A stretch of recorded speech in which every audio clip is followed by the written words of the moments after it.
네, 안녕하세요. 저번에 이어서 또 이 생존 고전 같이 여러분과 함께 읽어보도록 하겠습니다.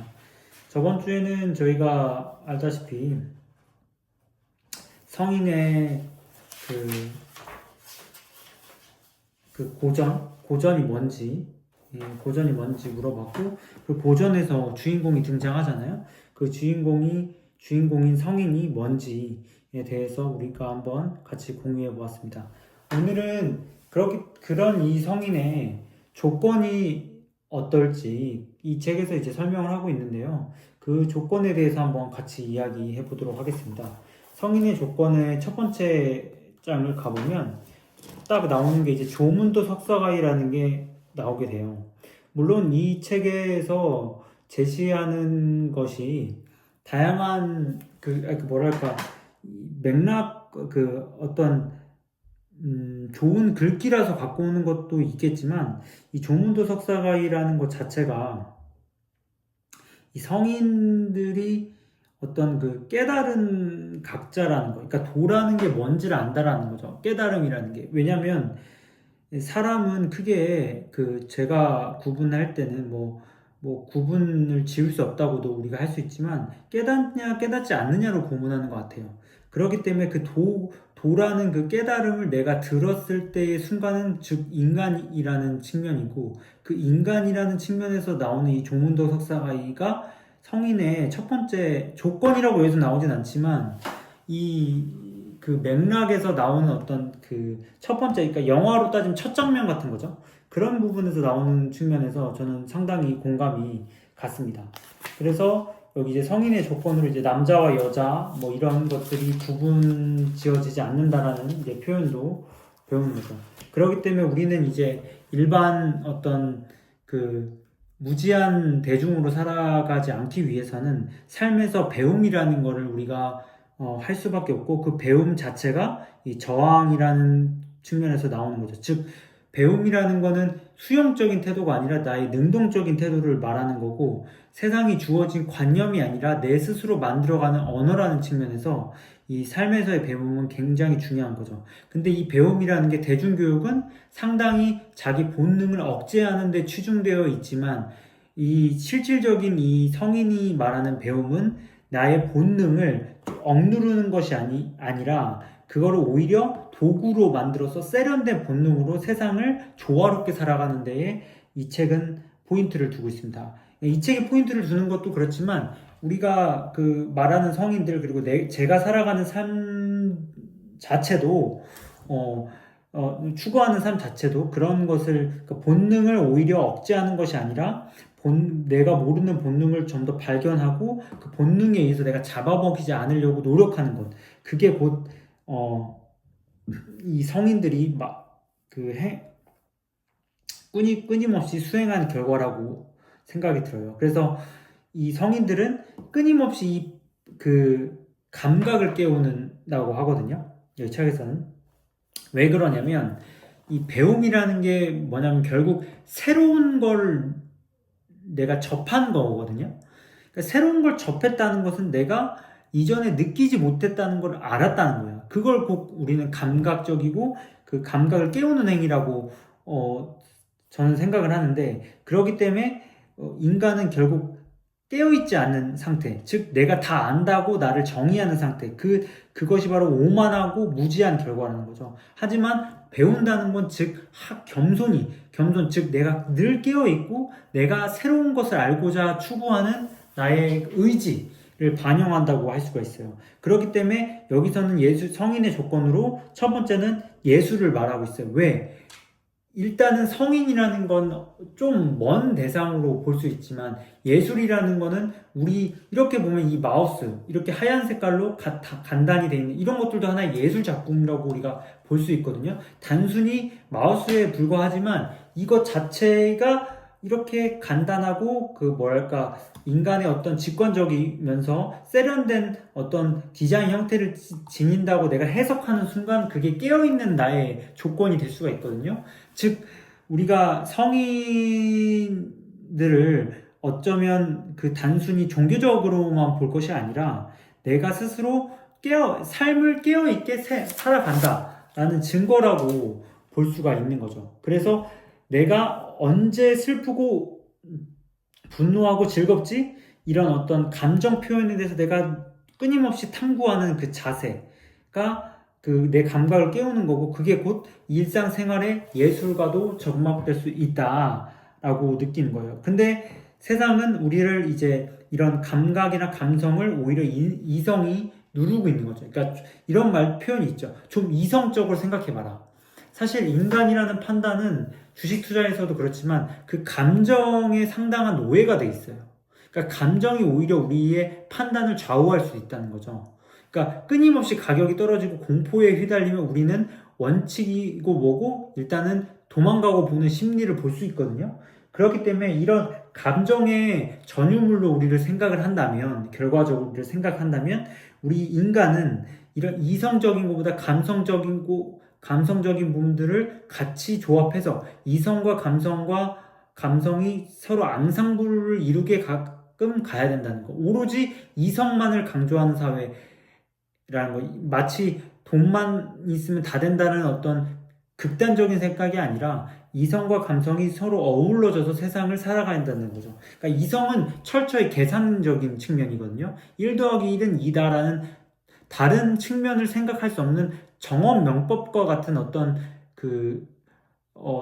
해석의 영역이 정해져 있는 거거든요. 그러니까 그렇기 때문에, 하지만 예술은 어떤 사람은 다르게, 어떤 사람은 기능적으로 볼 수 있고 어떤 사람은 감성적으로 볼 수 있는 이런 다양성을 열어놓는 거기 때문에 이성적인 것을 넘어 감성적인 것을 더한다면 그게 예술에 가깝게 저는 된다고 봅니다. 근데 그것이 곧 예술가지만 그게 곧 저항이라는 거죠. 근데 그러니까 고정관념이라는 어떤 세상의 틀에 대한 어떤 저항이고, 근데 그 저항이 단순히 아니라는 반항. 그러니까 반항이라는 거는 어쩌면 그냥 부정적인, 그러니까 모든 어떤 주어진 상황에서 부정적인 걸 뜻하는데, 저항은 그런 것이 아닌 거죠. 무조건 반대가 아니라 그게 도대체 내 삶에서 어떤 의미를 지닌가 내 스스로 해석하려는 의지인 거죠. 그러니까 단순히 수용하는 것이 아니라 내가 능동적으로 그걸 대처한다고 볼 수 있는 거예요. 그래서 이 저항이라는 거는, 반항은 개인의 영역인, 개인의 어떤 그 반작용이라고 볼 수 있지만, 저항은 즉 타인과 우리의 공존을 함양하는 자세이기 때문에 이게 결과적으로는 공동체의 이익을 통해 갈 수 있는 거예요. 그래서 우리는 이 저항이라는 것을 가지고 공존을 볼 수 있고, 그 공존을 위해서는 남이 하지 않는 밸런스를 갖춰야 우리가 함양해야 되기 때문에 이 희생이라는, 그러니까 결국 공존 어떤 이런 틀에서 내가 부족한 부분을 내 스스로 채워야 하는 거죠. 내가 하기 싫음에도 불구하고 그게 곧 밸런스를 맞추는 행동이니까. 그렇기 때문에 우리는 이 공존을 함으로써 얻어지는 사회적 이익이 있기 때문에 더 큰 이익을 향해서 우리는 나아갈 수 있다라고 할 수 있는 거예요. 그렇기 위해서는 우리는 항상 실제 생활에서도 이제 대화를 많이 할 수가 있게 되는데, 이 대화라는 것도 굉장히 예술적인 측면이에요. 왜 그러냐면, 우리가 이 문명사회에 살다 보면 언어라는 게 정해지는데, 이 언어라는 거는 각각 개인마다 느끼는 어떤 그 감정이라든가 어떤 정의가 다르거든요. 근데 그 정의를 서로 다름에도 불구하고 그거를 맞춰가는 어떤 위대한 과정이에요. 그러니까 예술가라는 측면에서 보면 그거를 점차 정체성을 넓혀가는 거거든요. 너의 언어도 나의 언어와 같이 서로 조화를 이루는 게 이제 대화이기 때문에, 그 조화를 이루는 어떤 그 모습을 하는 것들이 이제 작품이나 어떤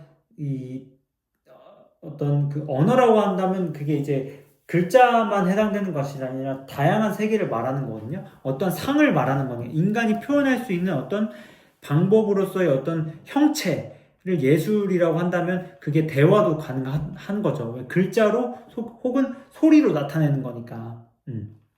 그래서 가수도 하나의 예술가라고 볼 수도 우리가 있잖아요. 그렇기 때문에 이 포용 능력이 그래서 굉장히 중요한 겁니다. 그러니까 나만의 언어에 갇혀 있는 것이 아니라 타인의 언어까지 내가 좀 더 확장할 수 있는 것. 그러니까 단순히 어떤 단어에 대한 정의가 하나의 일반적인 혹은 사전적 정의만 해당되는 것이 아니라 보편적인 정의에 있어서 가야 한다는 거죠.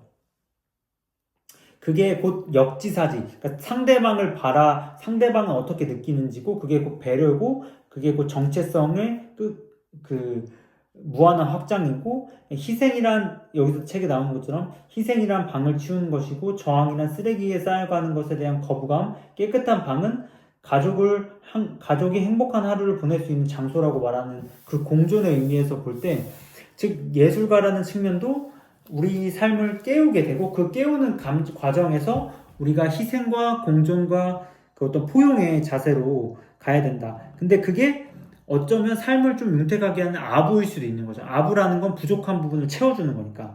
단순히 나의 이익을 위해서 비굴해지는 것이 아니라 상황에 맞는 부족함을 채우는 행위. 그게 남을 높이는 것. 즉, 아부라는 것은 즉 겸손의 아주 훌륭한 그 처세일 수가 있는 거죠.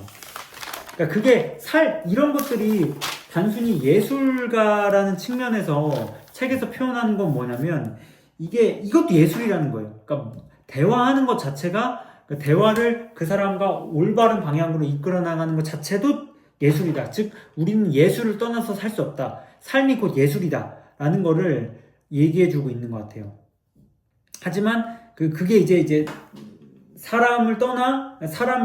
인간과 함께 세계와 소통하는 거죠. 자연과. 그러니까 끊임없이 아이덴티티를 확장해야 되고, 근데 그것이 가능하려면 이제 멘토를 만나야 된다. 근데 사이비는 정해진 답만 찾지만 멘토는 그렇지가 않죠. 그리고 사이비는 이념에 먹히지만 멘토는 이념을 가지고 도구로 해서 조화를 추구하는 거죠. 왜냐면 사이비들 대부분의 특징이 뭐예요? 헌금해라, 연보돈 내라, 이런 것들이거든요. 그게 끊기면 사이비는 저절로 사라지게 돼 있어요. 오히려 사이비를 비판하고 억제일수록 사이비는 더 커지기 마련인 거죠.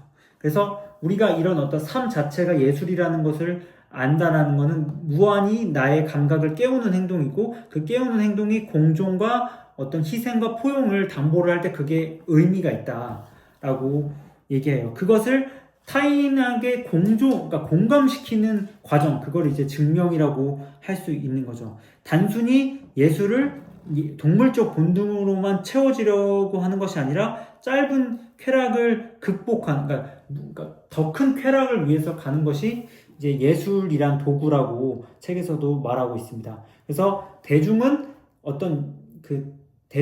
어쩌면 이런 대량 생산, 그러니까 획일화와 어떤 다양성이 없는 거라고 한다면, 개인은 그런 것을 뛰어넘고 다양성을 추구하고 획일화를 거부하는 거죠. 그러니까 단순히 이기주의를 말하는 게 개인이 아니라는 거죠.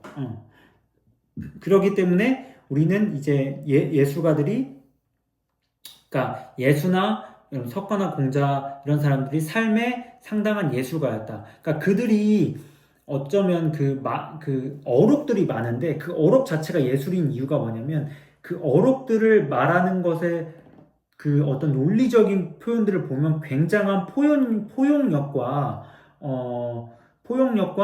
그 언어의 보편성을 갖고 있는 거죠. 그래서 예수는 어쩌면 사랑을 말하고 부처는 자비, 공자는 인을 말하는 이유가 다 같은 맥락에서 언어적 포용성과 이런 것이 있기 때문에 충분히 말을 한다는 거죠. 그런 것이 즉 인간의 보편성, 인간의 공존과 어떤 희생을 이야기하기 때문에 그것이 곧 예술가일 수밖에 없다. 성인들이 이렇게 정리할 수 있겠습니다.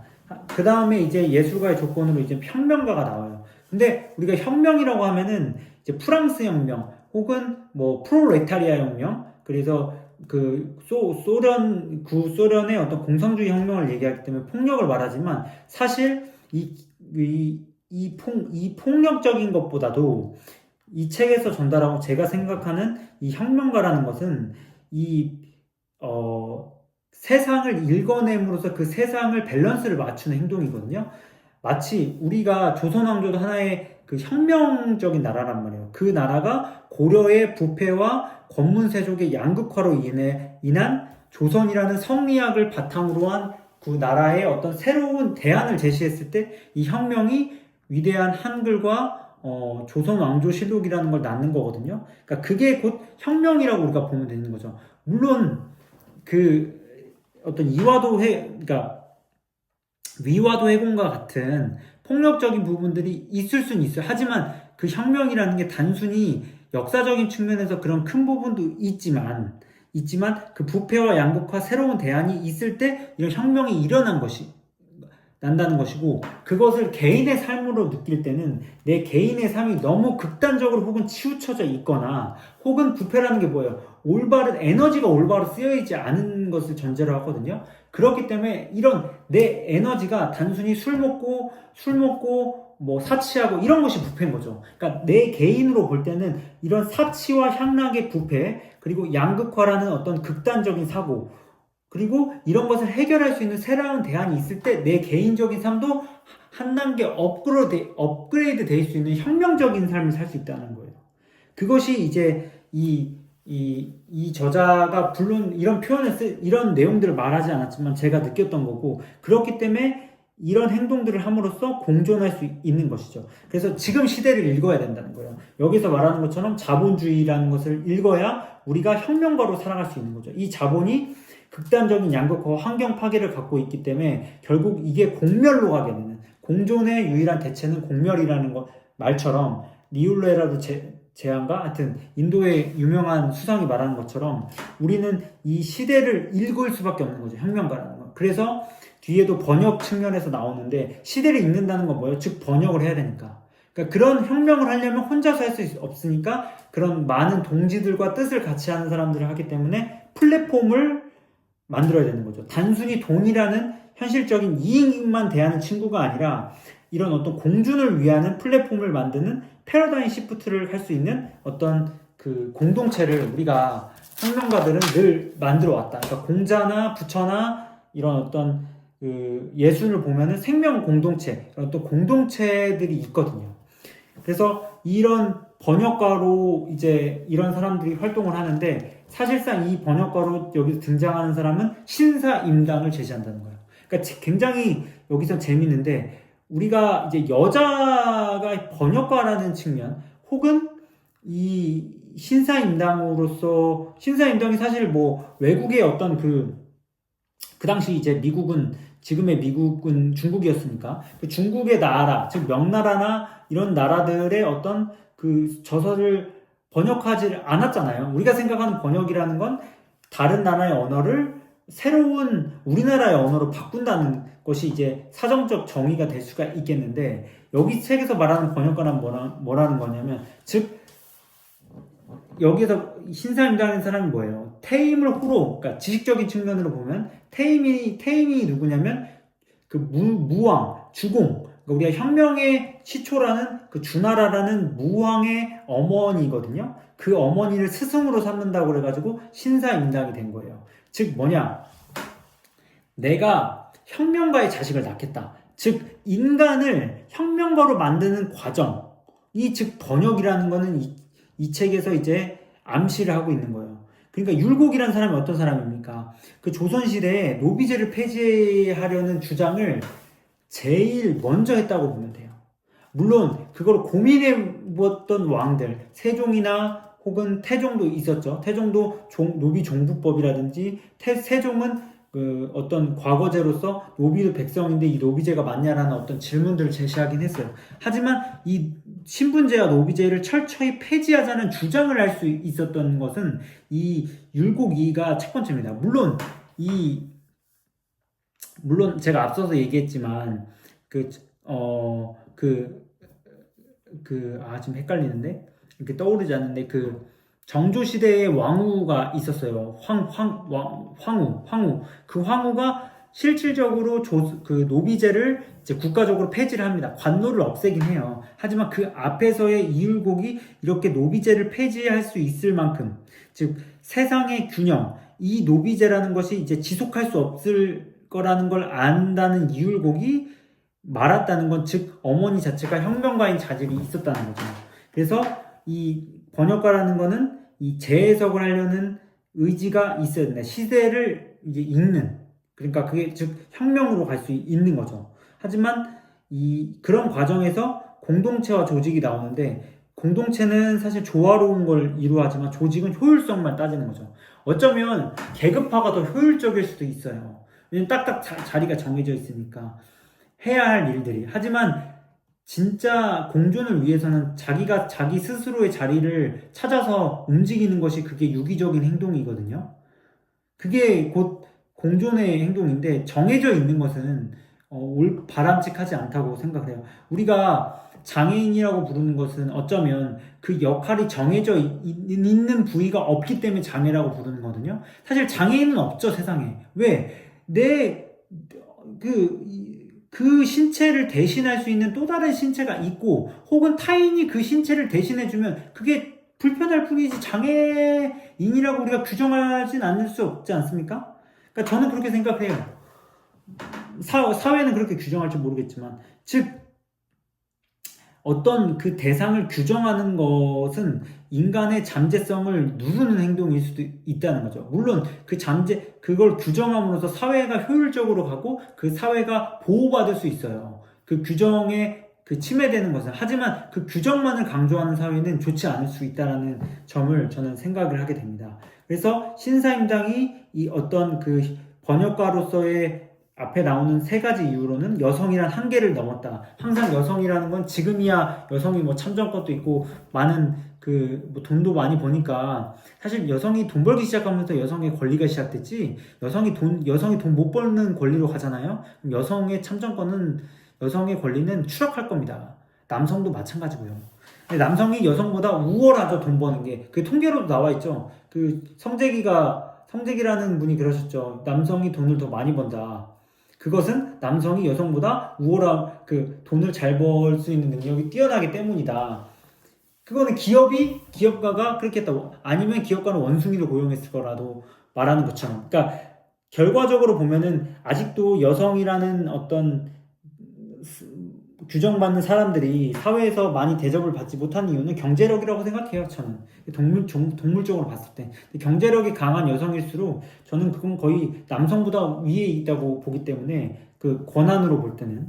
그래서 여성이란 한계를 그 당시에 뛰어넘었다는 것이 신사임당. 그러니까 여성으로 산다는 것 자체가 굉장히 그 시대에서 저항력을 크게 발휘해야 된다는 점을 이 책은 어쩌면 암시를 하고 있는 걸 수도 있어요. 물론 제가 남자라서 그런 건 아니겠지라는 것을 뜻으로 생각하는 분들도 있겠지만, 하지만 위대하게 어떤 아이를 낳을 수 있다는 것은 굉장한 여성의 장점이라고 생각해요. 여성이라는 그러니까 단점이라기보다는 어떤 그 불리한 점을 우리가 인정할 수 있지만, 그 아이를 낳는 것에 대한 어떤 절대성이 있거든요. 제가 이제 많은 아이들을 그 어떤 환자들을 보고 할 때면 여성의 그 어떤 그 모성애의 능력은 수만 명의 남자를 갖고 와도 이길 수 없다는 것을 제가 많이 깨닫고 있거든요. 그러니까 이길 수 없다라는 어떤 경쟁이란 표현은 좀 그렇지만 그거를 감당해낼 수가 없어요. 그래서 권력도 없는 여성이 예술혼을 이루었고 조선의 예술을 주류로 만들었어요. 그 당시에는 이제 그 중국 따라잡기에 바빴는데 조선이라는 어떤 저도 이게 구체적으로 알진 못하지만 조선이라는 그 주류 예술의 어떤 선구자가 됐다는 거죠. 그게 이제 신사임당이라는 거. 그러니까 신사임당이는 그러니까 권력을 차지했다기보다도 권위, 즉 증명을 했고 과정이 있는 거예요. 권력은 증명을 하지 않지만 자리만 있으면 나타나는 어떤 명사와 대중이 쫓는 거라면, 권위라는 것은 스스로 증명해서 권력을 만들어낼 수 있는 거죠. 그래서 이러는 것이 이제 번역이고, 이게 번역이라는 게 이제 굉장히 중요한 이유는 책에서 나오지만 우리는 문명은 언어로 귀속되어 있고, 그 언어라는 것이 어떻게 내가 발휘하느냐에 따라서 이 문명에 내가 힘을 이끌 수 있거든요. 그 문명이 내가 어떻게 해석하는 과정에 따라 달라지기 때문에 이 번역가라는 게 이 책에서 1, 2편으로 나올 정도로 굉장히 중요하다고 봐요. 그러니까 저도 그 부분에 대해서는 굉장히 공감하고 있고, 왜냐하면 번역을 제대로 하게 되면 즉 질문을 잘하게 돼요. 그러니까 왜냐하면 번역하는 과정에서 이게 맞나? 라는 질문을 하게 되면 이게 진짜 실체적으로 맞아? 이 질문이라는 것이 즉 삶이라는 과정에 굉장한 고퀄리티를 나타내요. 그러니까 저도 삶을 살아가는 데 있어서 지혜라는 건 답이라고 생각을 했거든요. 그러니까 지혜라는 건 어떤 주어진 상황에 대한 답이었어요.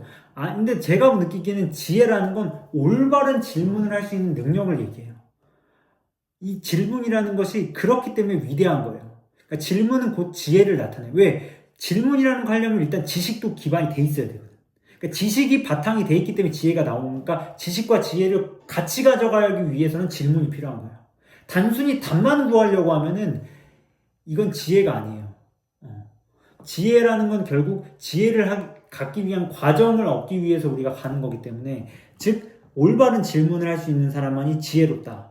올바른 해답을 갖는 과정이 아니라 올바른 질문을 할 수 있는 것이 삶의 연속적인 과정이다 라고 좀 느낄 수 있는 거예요. 그래서 지금이라는 시대를 자본주의로서 번역을 할 수 있고, 안중근이라는 것도 이 시대를 어떻게 번역했냐? 그 당시에 식민지로 살아갈 바에는 내가 내 한 몸 던져서 시대를 크게 보면은 우리가 독립이 될 때니까 그거에 씨를 뿌리자. 아주 위대한 거죠. 그러니까 그런 것들이 이제 성인들이 이 시대를 올바로 번역했을 때 나타나는 거예요. 그러니까 뒤에도 이제 번역가의 측면에서 이제 예수, 공자, 부처가 나와요. 그러니까 예수라는 것은 지금 그 로마 시대, 그때 그 로마 시대가 지금 도래했는데, 지금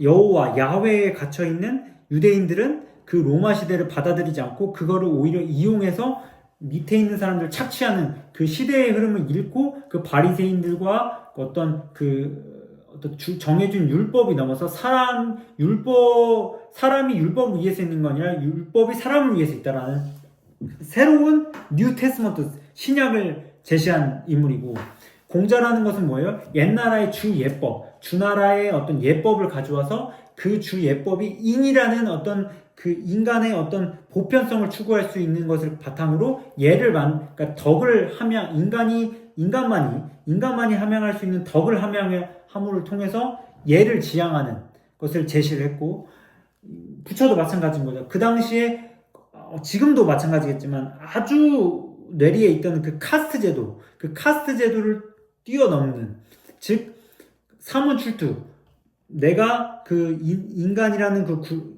네 가지 늙고 병들고 죽을 수밖에 없는 이 과정이라는 것과 그 시대의 힌두교의 완성을 하기 위한 불교를 재해석했다라는 것은 그만큼 그 당시에 사는 어떤 성인들이 그 시대 정신을 읽고 그 시대 정신의 공존을 하기 위한 자기의 지성을 던졌다는 것이 위대한 번역가로서 해야 할 일인 거죠. 그래서 저도 지금 자본주의에 대해서 끊임없이 번역을 하고 있습니다. 제가 스승님에게는 이념이라고 교육받았지만 제 스스로는 세계관이라는 말을 했죠. 사실 거의 뭐 큰 차이가 없지만 그거를 번역함으로써 제가 좀 더 투자를 세련되게 하게 됐어요. 그러니까 오히려 그런 분들에게 이런 말도 들었어요. 이념이라는 어떤 자본주의라는 말보다 네 말에 그 세계관이라는 말이 난 더 와닿는다. 이건 이제 그 이념에 살지 않았던 어떤 20대, 30대 분들이 저한테 해줬던 말이거든요. 그러니까 그만큼 저는 제가 지금 자본주의를 끊임없이 해석하고 있고, 그 바탕으로 시대의 공존을 하기 위한 행동, 즉 죽어있는 지식이 아니라 행동하는 지식을 가지고 삶을 살아가려고 노력하고 있어요. 물론 지금 건강이라는 벽에 갇혀 있지만 그 벽을 끊임없이 허물어가는 노력을 함으로써 이 성인의 그 길을 끊임없이 가려는 의지는 항상 하루하루 다짐하고 살아갑니다. 그렇기 때문에 이 책에서도 이 성인의 어떤 조건으로 예술가, 혁명가, 번역가를 제시를 하고 있고, 제 스스로도 그런 부분들을 끊임없이 발휘하면서 노력하고 있습니다. 네, 물론 우리가 이런 과정들이 꼭 필요한 건 아니에요.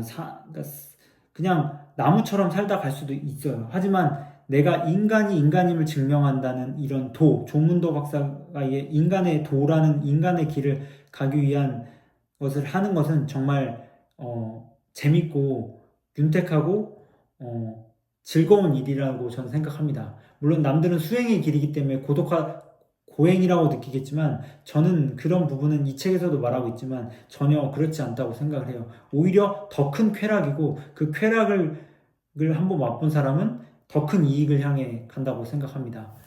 내용이 좀 약간 그 관념적인 내용이 많을 수는 있지만 항상 실천성을 기반으로 살아가고 증명하도록 노력해 보도록 하겠습니다. 감사합니다.